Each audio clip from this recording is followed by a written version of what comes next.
Merhabalar, Yüksel'le örgülere hoş geldiniz. Önce bu motifin yapılışını göreceğiz. Sonra bu motiflerden çok güzel bir bluz öreceğiz. Yaz ve bahar aylarında kullanabileceğimiz çok şık bir bluz öreceğiz şimdi. İpler bu bir marka reklamı değil kesinlikle. Sadece şöyle bilgilerini gösteriyorum. Çünkü hangi ip olduğunu, hangi markaya ait olduğunu mutlaka görmek istiyorsunuz. 2,5 milim tığ kullanıyorum. Önce sarı renkle şu ortayı yapıyoruz. Sihirli halka içine 1, 2, 3, 4, 5 zincir. 2 kere doluyorum. Halkanın içine önce bir kere 2, 2, 2, 4 kere de çıkıyorum. Gene 2 kere doluyorum. 1, 2, 3 ve 4. 4 tane dörtlü trabzan yapıyoruz. Son dördüncüyü zincir çekerek yapıyoruz. Şurada çıktığımız gibi ilk 5 tane zincir çekmiştik. 5 tane zincir çekiyoruz ve halkanın içine ilmek kaydırarak, sık iğne yapmıyoruz. Bu şekilde bağlıyoruz. Sonra gene 5 zincir, 2 kere doluyorum. 1, 2, 3 ve 4.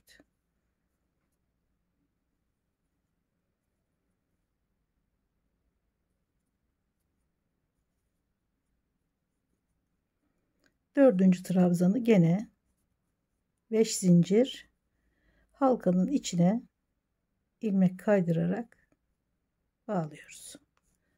2 tane daha örüyorum. Son yaprağın trabzanında halkanın içine ilmek kaydırarak bağladım. Şimdi burada kesiyoruz.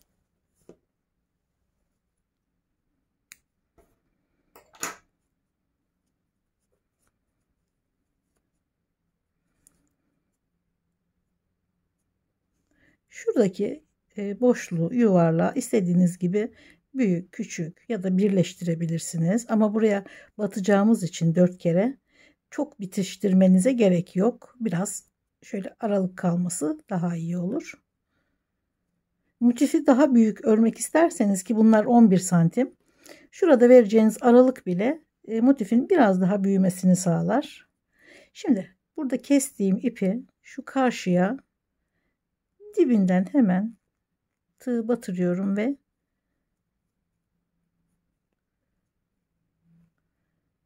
şu en dibine batırıp ipi arkaya alıyorum. Burada bu ipleri mutlaka kaybetmemiz ama muntazam şekilde kaybetmemiz gerekiyor.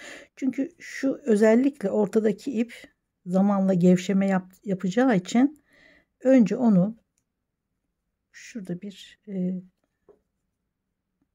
düğüm yaparak sabitlememiz gerekiyor ki sabit kalsın yuvarlığa, yoksa zaman içerisinde açılır. Ve mümkün olduğunca ördüğünüz başka renkleri keserken gene kendi renginin içinde kaybetmeye çalışın ki düz tarafından gözükmesin ipler ve ters tarafı da gene muntazam kalsın.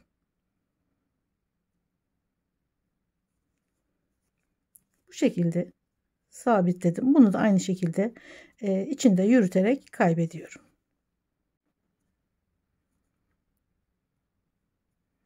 Şimdi turuncuyla şu sarının etrafını örüyoruz.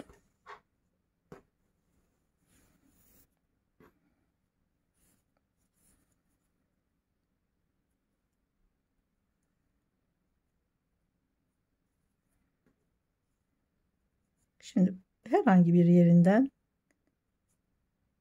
şu ortadaki boşluğa batıyoruz ve bir sık iğne örüyoruz. Bu sık iğneler önemli çünkü şuradaki yeşilleri bu sık iğnelerin üzerine batacağız. 1 2 3 4 5. Burada da 5 zincir çekmiştik. Şuradaki zincirin 5.'sine batacağız ama üzerine doluyorum ve yarım trabzan. Yani üzerine dolayıp bir kere de çıkınca bu yarım trabzan oluyor.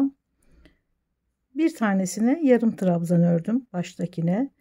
Şimdi yanındaki trabzana ikili trabzan, aynı boşluğa bir kere daha batıyorum. Yani çift batıyorum. 2 tane. Üçüncü trabzana gene çift batıyorum.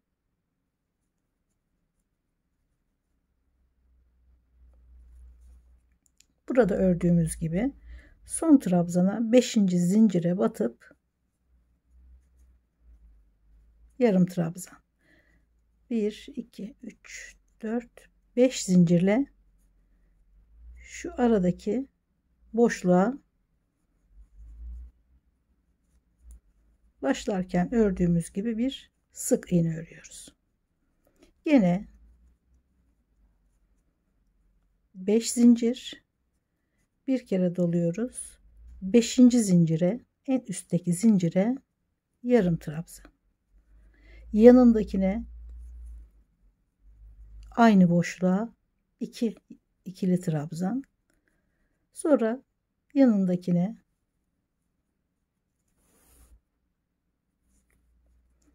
gene çift. En üstteki zincire yarım trabzan dolayıp bir kere daha alıyoruz. 5 zincirle gene ortaya iniyoruz.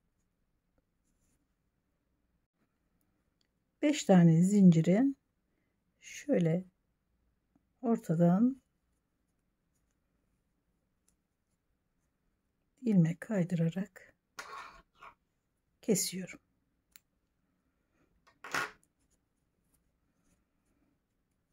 İçeri alıyorum ve kendi renginin içinde yürüterek kaybediyorum. Böyle temizleye temizleye gidersek motif tertemiz oluyor. Arkası da bittiğinde bir daha uğraşmıyoruz.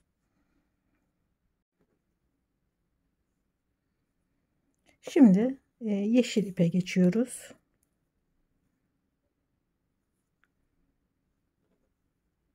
Burada çift battığımız iki trabzanın tam arasına batıyoruz. İlmek kaydırarak bağladık.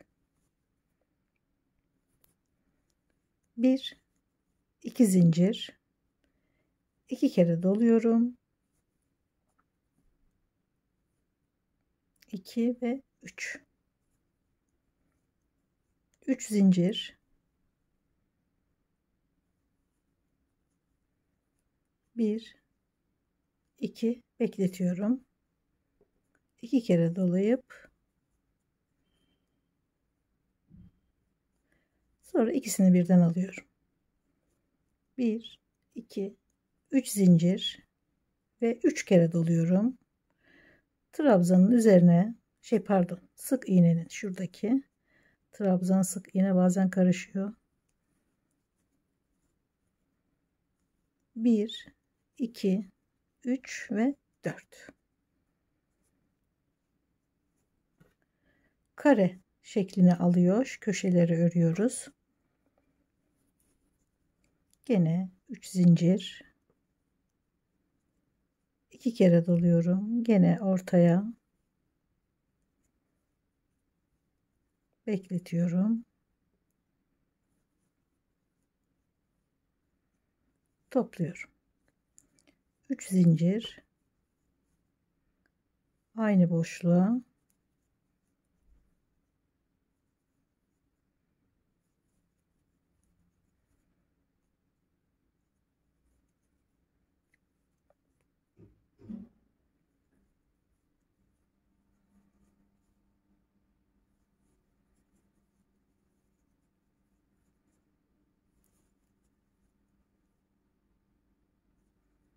topluyorum. Burada 3 tane yaptık. Burada 2 tane ile başladık. Çünkü sırayı tamamladıktan sonra bir kere daha şuraya ikili trabzan yapıp köşeyi tam ortada tamamlıyoruz. Şimdi 3 zincir, 3 kere doluyorum.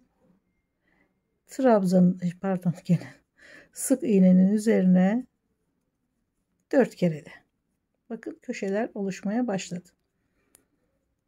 3 zincir, 2 kere doluyorum gene ortaya. Ve sırayı bu şekilde tamamlıyorum.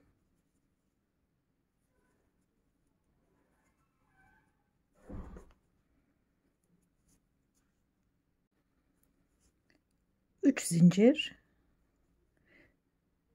başladığımız köşeye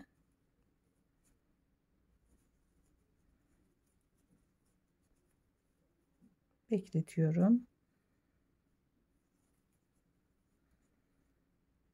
ve topluyorum. 3 zincir, başladığım noktada bitiriyorum.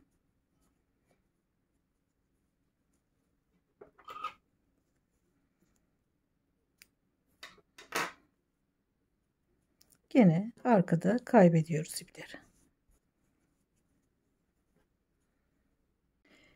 Şimdi burada bir beyaz rengimiz var. Bu da gene aynı markanın, aynı seriden. Başka bir projeden kalmıştı. Hemen yine bir ilmek sıkılaştırıyoruz şöyle.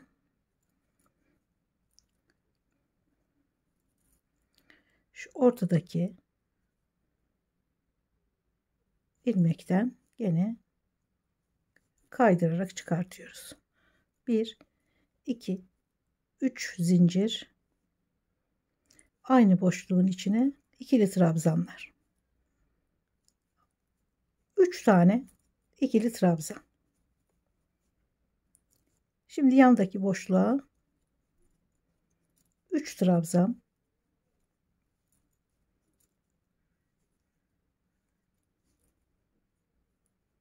yanındaki boşluğa 3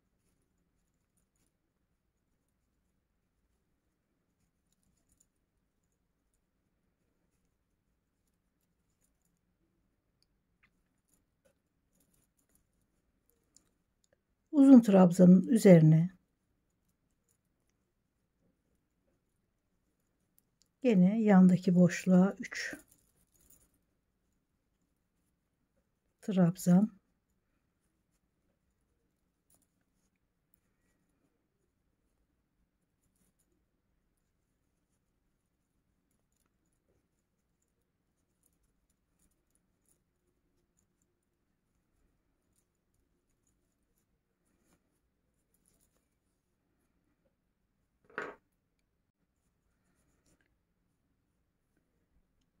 şimdi şuraya tam ortaya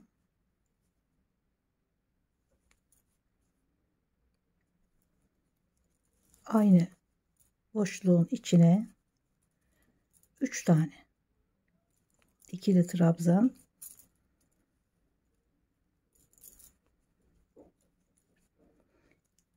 2 zincir, gene aynı boşluğun içine 3 trabzan.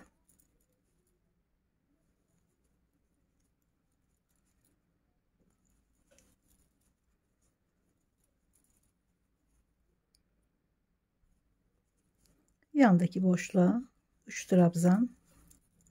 Aynen devam ediyorum. Boşluklara 3'er trabzan.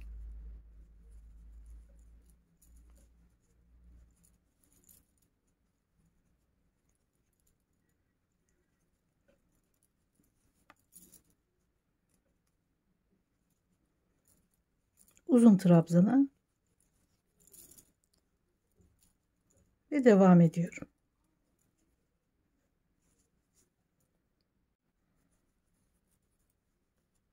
Sıranın sonunda şu köşeye 3 tane trabzan yapmıştık. Aynı boşluğa 3 trabzan daha. Diğer köşelerde olduğu gibi.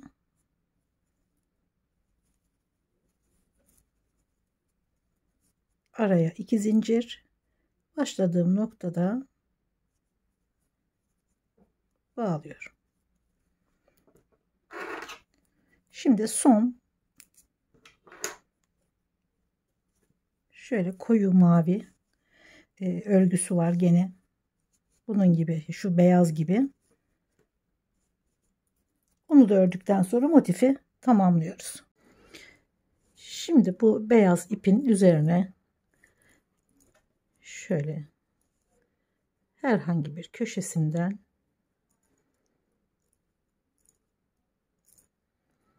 üç zincir,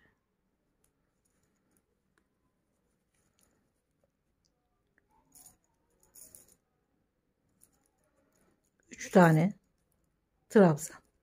Sıranın bitiminde 2 trabzan daha yapıp 5'e tamamlayıp sırayı bitireceğim. Şimdi her trabzanın üzerine bir trabzan örerek devam ediyorum.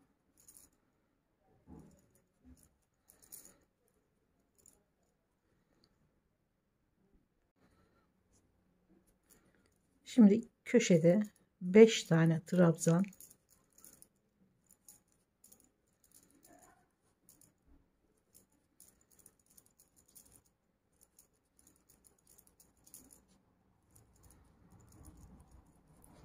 ve gene trabzanlara devam ediyorum.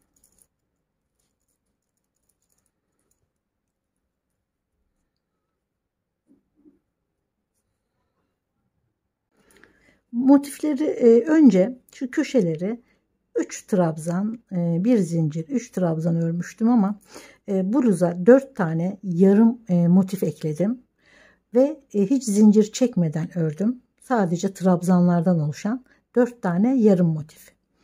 Hemen bu köşeleri değiştirdim.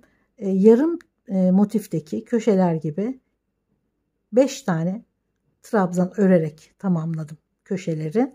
Buradaki ilmek sayısıyla yarım motiflerin kenar ilmek sayılarını eşitledim. Şimdi koyu renk öreceğim bu yarım motifleri, fakat bu görünmeyecek. Çok anlaşılır olmuyor. Şöyle beyaz bir iple örelim, daha net olur. Şöyle ipi tutuyoruz. Şöyle döndürüyoruz. İçinden ilmeği alıyorum. Bu sihirli halkanın içine 4 zincir. Sonrasında 3 tane ikili trabzan.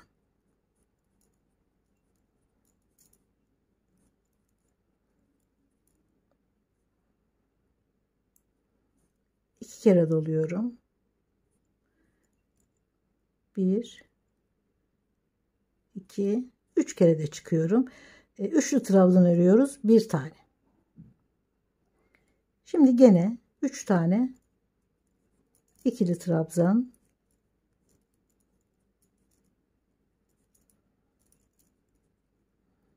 Başlarken 4 zincirle başlamıştım. Gene bu 4 zincire denk gelecek uzun trabzan örüyoruz. Bir tane daha. 2 kere doluyorum ve 3 kere de çıkıyorum.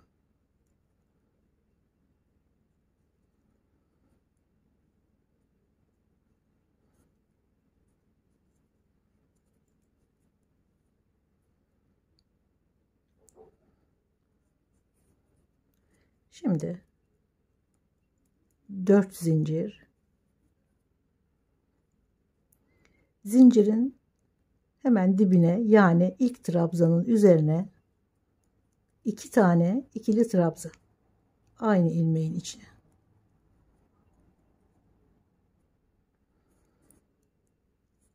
Sonra diğerlerinin üzerine birer kere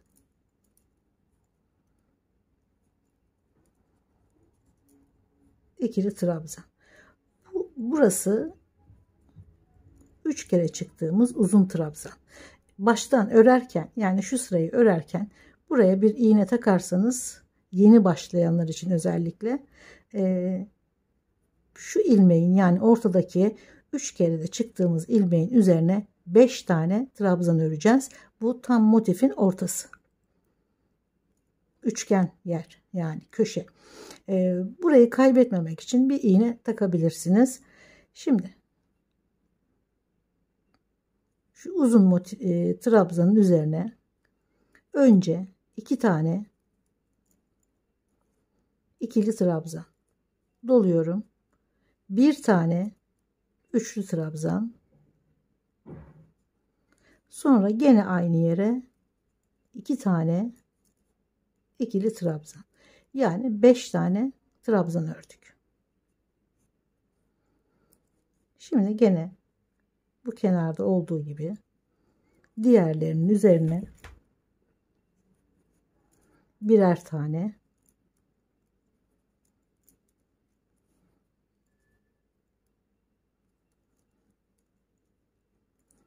şimdi şuradaki 4 tane çektiğimiz zincire geldik.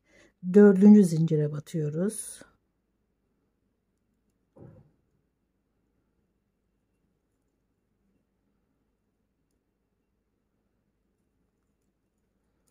Başta ördüğümüz gibi şurada aynı ilmeğe 2 tane ikili trabzan ve 1 tane üçlü trabzan. Bunların hepsi aynı zincirin içine oluyor.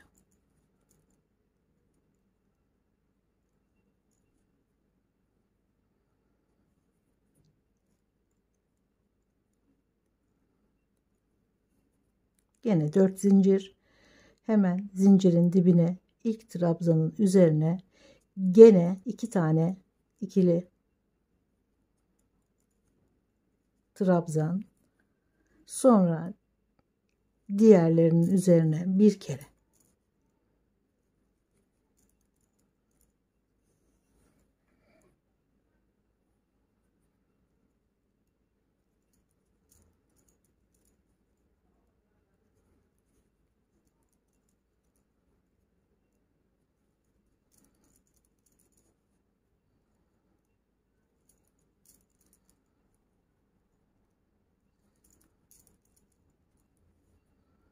şimdi gene uzun trabzanın üstüne geldik.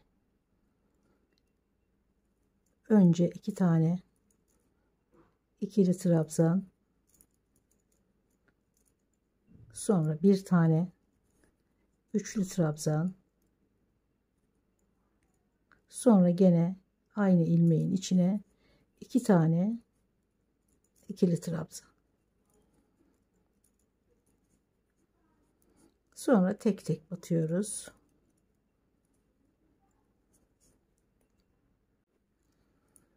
Şimdi zincirin üzerine geliyoruz. 4. zincire 2 tane ikili trabzan ve 1 tane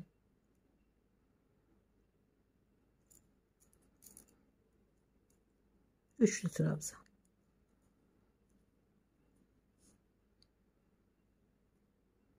Bu sıra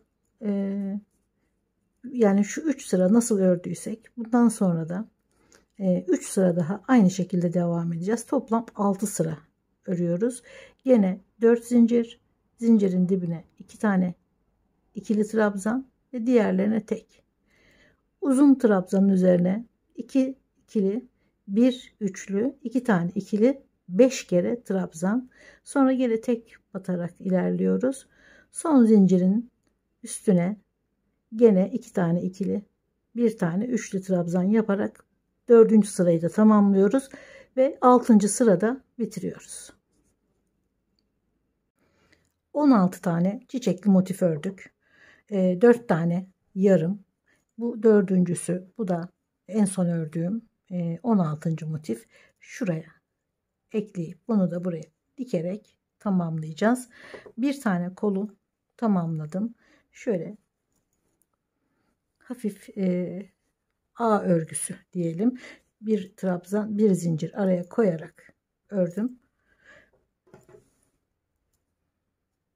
Şöyle aynı örgüyü buraya da ördüm ve pomponlar hem kol ağzında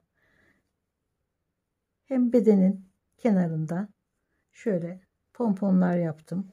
Bunu tabii ki başka türlü çalışmalarda yapabilirsiniz. Zevkinize kalmış. Şimdi hemen motifi ve şu yarım motifi dikerek diğer kol şu ilmek nasıl aldım onu göstereyim. Şimdi ipliği buraya sağlamlaştırdım çünkü kesmişim hiç pay bırakmadan. Evet, şöyle bu yaka ortası tabii ki açık olacak, birleştirmiyoruz. Tam ortadaki şu 5 tane trabzanın ortasından alıyorum.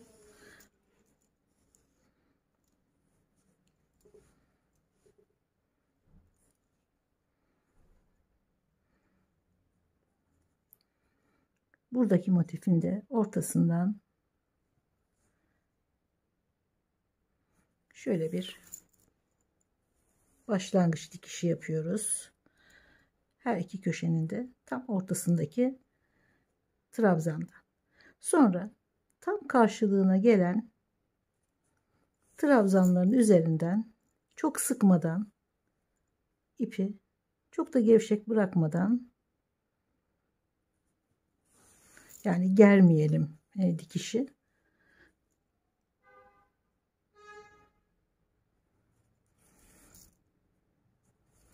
Bu şekilde dikerek gene ortadaki trabzanlarda tamamlıyoruz.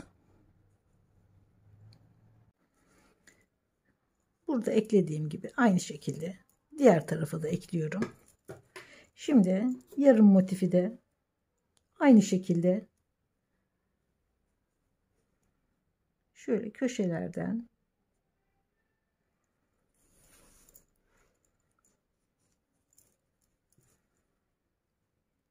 burada ilmek sayıları eşit olduğu için her birine tek tek batarak iğne ile sonra dönüyoruz. Şurada dikişi bitiriyoruz. Ön kısımda 2 tane motifi birleştirmedim. Şöyle. Arka kısımda 2 tane motifi birleştirdim. 1 tane motifi açık bıraktım. Şimdi kollardan ilmek alalım. Şöyle koltuk altından başlayalım.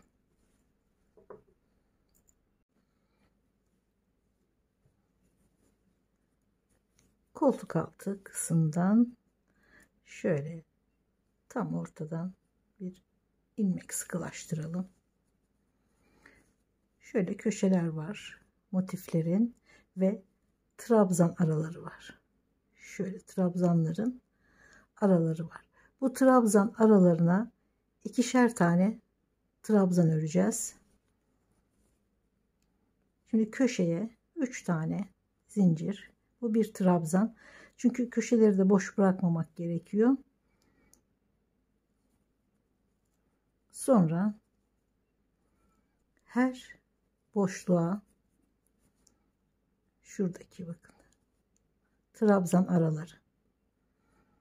Her trabzan arasına 2 tane trabzan.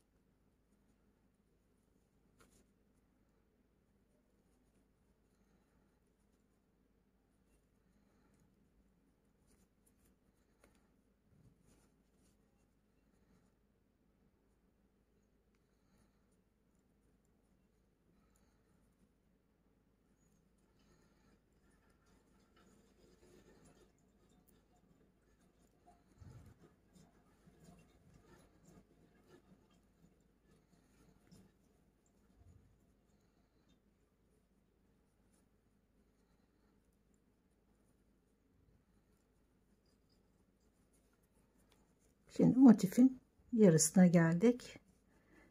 Diğer yarısına da aynı şekilde devam ediyoruz.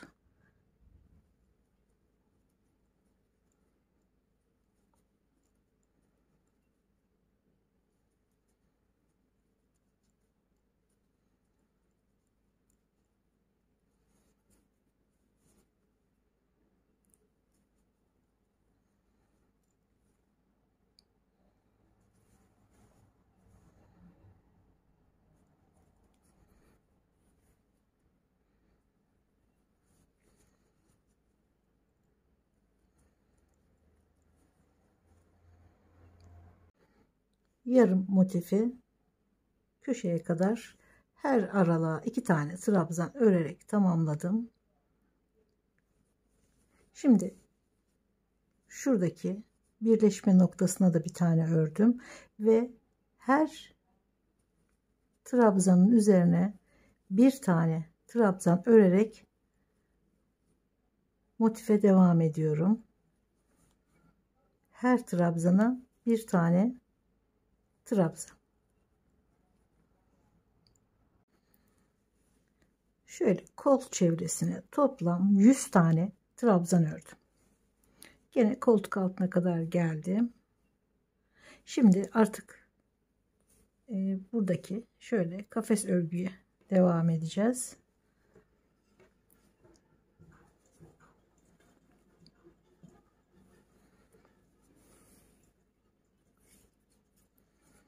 Sırayı birleştirdim. 4 zincir çektim. Bir tane ilmek atlayıp diğerine ikili trabzan.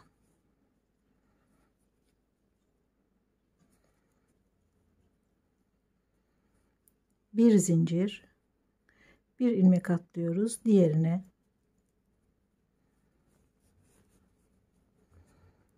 Bir zincir, bir ilmek atlıyoruz diğerine.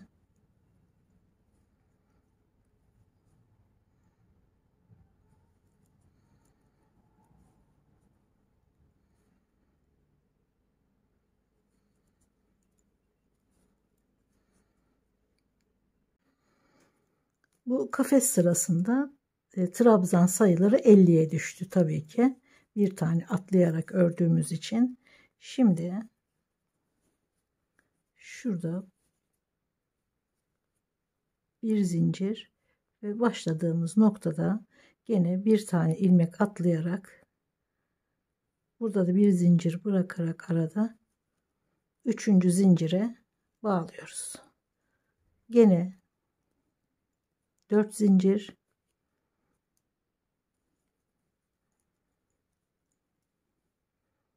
her trabzana bir tane trabzan ve araya bir tane zincir.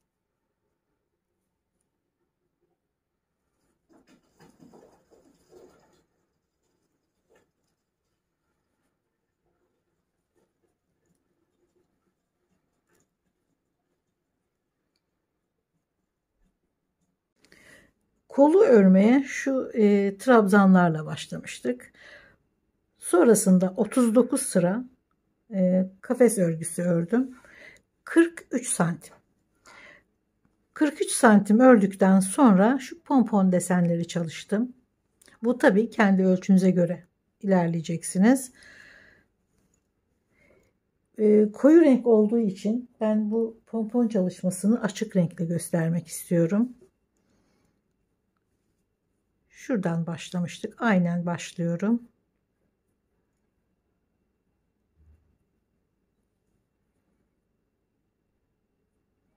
Şurada trabzanın üzerine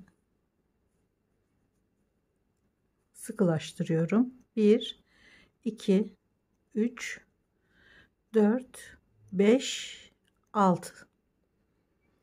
1, 2, 3. zincire bekletiyorum.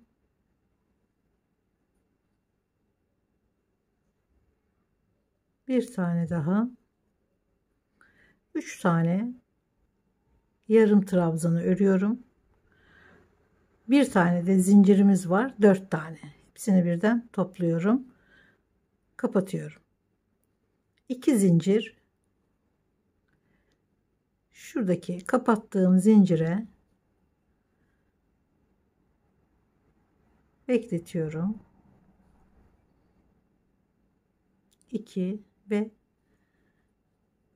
3 zincirle birlikte 4 kapatıyorum. Sonra bunu üst üste getiriyorum. İpi şu 3 zincirin altından, hiç içine batmadan altından alıyorum ve birleştiriyorum. 1, 2, 3 zincir. Bir tane trabzan atlayıp diğerine bir sık iğne. Bu şekilde pomponlar oluşturuyoruz. Gene 1, 2, 3, 4, 5 ve 6. 1, 2, 3. zincire bekletiyorum. Bir tane daha topluyorum. Kapatıyorum.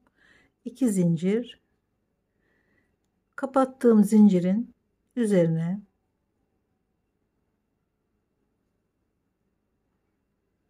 ve 3 topluyorum ve kapatıyorum. Sonra bunu üst üste getiriyorum. Zincirin altından tığ alıp ilmekle çekiyorum. 1, 2, 3 zincir.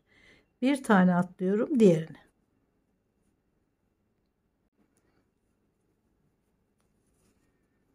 Bir tane daha örelim.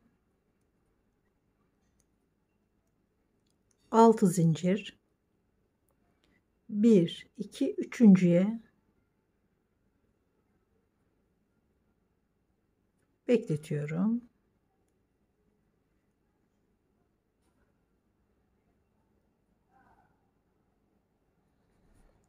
Topluyorum. Kapatıyorum. Şimdi 2 zincir. Kapattığım zincire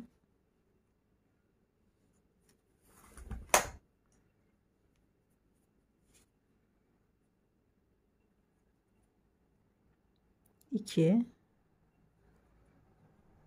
üç.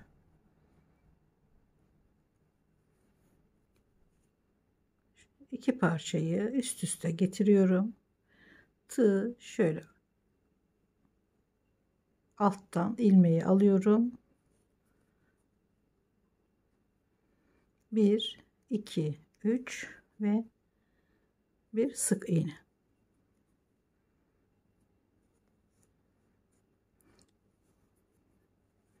Sonrasında başladığım noktada tekrar bir pompon yapıp şurada bitiriyoruz.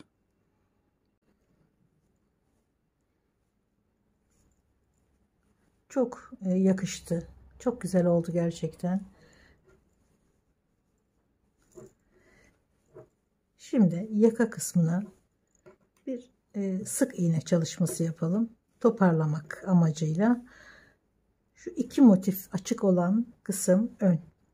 Tek motif açık olan kısım da arka. Şimdi etrafına sık iğne örerken şu açıklığı korumamız gerekiyor. Çünkü yakaya da enseye bir boşluk bırakmamız gerekiyor. Sık iğnelerle şurayı kapatmadan örerek döneceğiz. Yakada yani ön kısımda şurada bir toparlama yapacağız. Daha bir V şeklini kazandıracağız. Şöyle omuzdan bu sefer açık renkli, yani motifin içindeki şu açık renkle örmek istiyorum. Hatta aynısını örerseniz, aynı deseni, bu yarım motifleri de gene açık renk ya da çiçek deseninden herhangi bir renkle de örüp daha renkli hale getirebilirsiniz.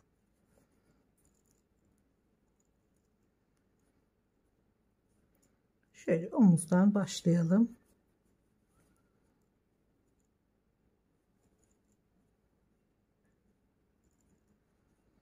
Buraya hemen bir sık iğne, aynı ilmeğin içine ve köşeye ipi de içinden yürütelim.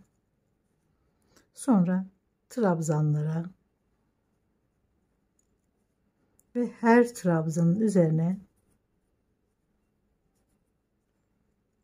bir sık iğne.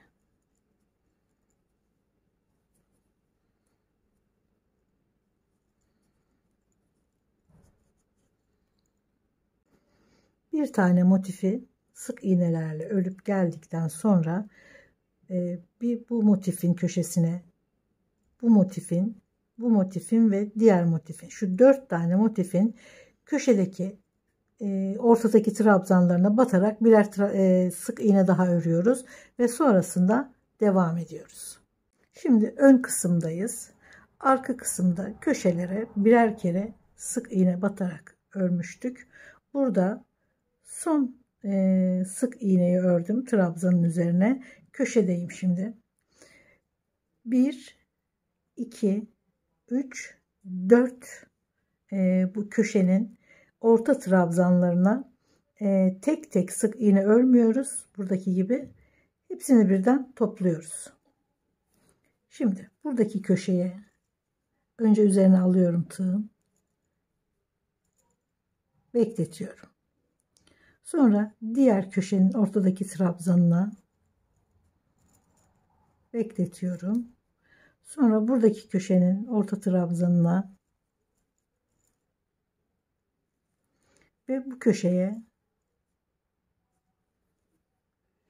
5 trabzanın tam ortasına hepsini birden topluyorum. Sonra gene trabzanların üzerine sık iğneleri örerek devam ediyorum.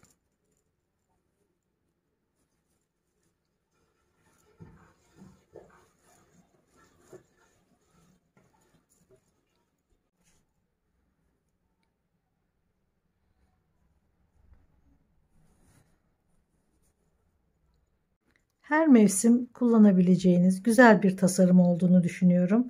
Ben severek çalıştım. Umarım en az benim kadar sizler de beğenirsiniz. 34-36 beden için gayet güzel oldu. Daha büyük bedenler için motif sırasını arttırabilirsiniz. Örgülerin sırasını arttırabilirsiniz. Sayısını arttırabilirsiniz. Bu şekilde istediğiniz ölçüye kadar ulaşabilirsiniz. Bunun için de gayet müsait bir örgü olduğunu düşünüyorum. Videolarımı beğeniyorsanız, bundan sonrakileri de izlemek isterseniz beğenmeyi ve abone olmayı lütfen unutmayın. Görüşmek üzere, sağlıklı kalın.